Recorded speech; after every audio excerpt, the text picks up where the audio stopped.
क्षेत्र ऐसा भी है जो ERCP का जो प्रोजेक्ट आ रहा है उसके अंदर आने के कारण यहाँ पर कोई भी हम ऐसा जन संसाधन विभाग से लेके आते काम, उसके लिए एक अलग से NOC की हमें आवश्यकता पड़ती है, क्योंकि ERCP का एक बड़ा प्रोजेक्ट इस क्षेत्र में आने वाले समय में चलेगा।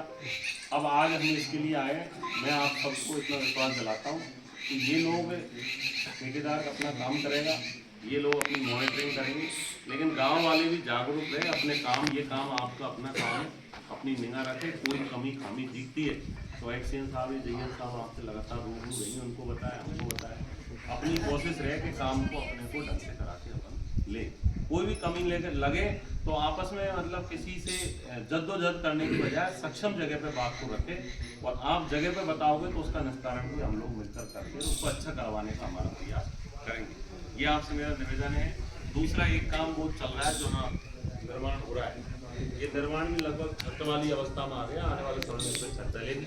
ये काम भी है ना जो हमारी भारतीय जनता पार्टी सरकार के माध्यम से, जो हमारे सांसद है उनके माध्यम से काम कर रहा है।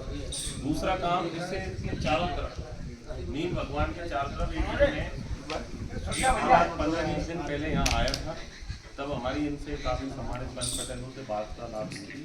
तो इसके चारों तरफ ये जो बाउंड्री वॉल का काम, प्रथम चरण में हमारा ये था कि इसके चारों तरफ इसकी काम करें, जिससे जगह हमारे यहाँ पोजीशन में आ जाए, हमारे अधिकार क्षेत्रों में जगह आ जाए। जगह आने के बाद में इसके समतलीकरण का, इसमें गार्डन का डेवलप करना है, अलग अलग चरणबद्ध तरीके से इसके काम को हमको जमीन पर लेके जाने का हमारा प्लान है। मैं इतना विश्वास दिलाता हूँ कि आप लोग निश्चिंत हैं काम में। जैसे सरकार आई 8-1.5 साल बने हो गए भाई साहब,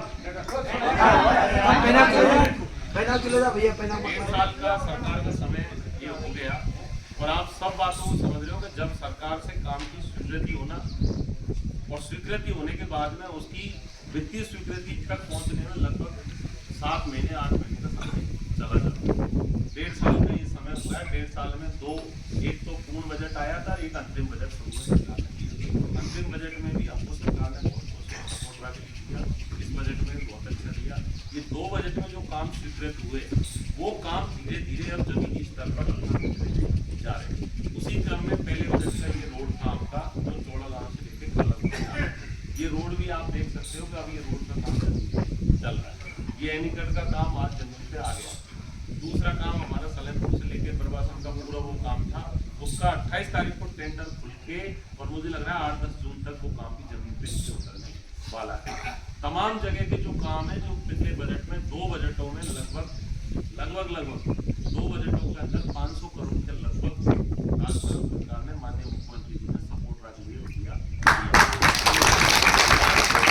का काम आपको आने वाले साल भर के अंदर सब काम जमीन पे दिखता नजर आएगा। अभी तो मैं आपको जब आंकड़े बोलता हूँ तो बहुत से लोग तो सोच रहे हैं कि ये बोल रहा है ये आएंगे कब, ये वही काम है। अब ये यहाँ का स्टार्ट हो गया, वो रोड स्टार्ट हो गया, उधर रोड बस स्टैंड का काम चल रहा है, वो उधर टेंडर आके वो होने वाला है। मंडरायल के अंदर हॉस्पिटल की नींव रखने वाली 41 करोड़ की नींव का काम, सारा प्लेन समीकरण काम चल रहा है। ये ऐसे काम है जो आपको ज़्यादा से ज़्यादा 6 महीने साल भर के अंदर जब ये काम कागजों से निकलकर जमीन पे दौड़ेंगे तब आपको एहसास होगा कि आपने जो वोट दिया, जो विकास की हम बात कर रहे हैं, वो विकास वास्तव में जमीनी ऊपर अब जमीन पे अपना असली ले रहा है। राजनीति अभी ये बात कर रहे थे, क्योंकि ऐसा होना चाहिए नहीं है कि मैं किसी तुलनात्मक राजनीति की बात करूं मैं, लेकिन इतना जरूर निर्देश करना चाहूँगा, राजनीति का उद्देश्य बदलाव लाना है, बदले की भावना करने राजनीति का उद्देश्य नहीं है। हमारा मूल उद्देश्य हमारी पार्टी का यही है। माननीय मुख्यमंत्री से जब भी मिलते हैं तो उनका एक ही उद्देश्य रहता है कि कोई काम लाया तो पता उसको जमीन पे उतारे। मैं ईमानदारी से बता रहा हूँ, और विधायकों को 5 करोड़ रुपए विधायक कोटे से मिल रहे, कोई भी गांव का आदमी जाएगा, कोई ग्राम पंचायत का जाता है तो मैं उसको 20 लाख 30 लाख 40 लाख रुपए ऐसे देता हूँ। वो इतने रुपए आप कहाँ से रहे, मेरे पास कोई खजाना नहीं है इतना, लेकिन जो हम बोलते हैं डबल इंजन की सरकार, उसका सबसे बड़ा फायदा यही है कि उस लेटर को लेकर जब माननीय मुख्यमंत्री जी से मिलने जाते हैं तो वो देखकर उसको ज्यादा बस नहीं करते, वो थोड़ा सा मजाक करते हैं और उसमें फट से साइन करके दे देते हैं। तो ये जो इतना पैसा आ रहा है, मैं आपसे कह रहा हूँ सरकार के पास में पैसे की कोई कमी है ही नहीं, बस लाने वाला चाहिए, लाकर उसको जमीन में मूर्त रूप देने वाला चाहिए। सरकार में इतने काम हो सकते हैं, इतना गरीबों का भला हो सकता है जिसकी हम कभी सोच ही नहीं सकते, और वही काम अब हमारी सरकार के माध्यम से हमारा यहाँ चल रहा है। इस 1.5 साल के दौरान कभी भी मेरे मन मस्तिष्क में ये नहीं रही कि उसको हमको नुकसान पहुंचाना है, उसको ये करना है। हमारा तो एक उद्देश्य रहा कि अपन को काम करवाना है, लोगों को भला करवाना है। मैं 5 साल ये लड़ने झगड़ने में चली जाएगी, लोग पूछेंगे क्या किया, तो मैं कहूँगा साहब फलाने को मारा, उसको मारा। अब ये बता सकता हूँ मैं कि साहब वो फलाना हमने काम किया, वो काम हमारा यहाँ जमीन पर आया, वो ऐसा आया।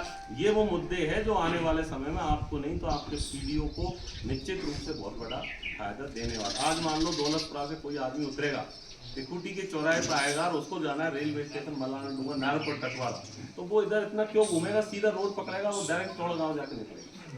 मात्र आप समझो यहाँ से टिकुटी से लेके चौड़ा गाँव की दूरी मात्र 15 से 20 मिनट में उसको चौड़ा गाँव 20 मिनट के अंदर चौड़ा गाँव है। और किलोमीटर आप यूं ही देख लो, डायरेक्ट सीधा जाएगा, कितने किलोमीटर की, कितने पेट्रोल की, कितने खर्चे की उसके पर डे। यदि आदमी 7 दिन में भी एक दिन जाता है तो मैं मानता हूँ 7 दिन के अंदर भी यदि गाड़ी जा रहा है तो उसके 200-300 रुपये की बचत तो गाड़ी से। तो महीने के अंदर यदि उसके 10-5 भी चक्कर लग गए तो मैं कह रहा हूँ 2000 रुपये बचत। ये छोटे छोटे काम है, दिखाई नहीं देते हमको, लेकिन इनसे हमारे घर की छोटी छोटी बचत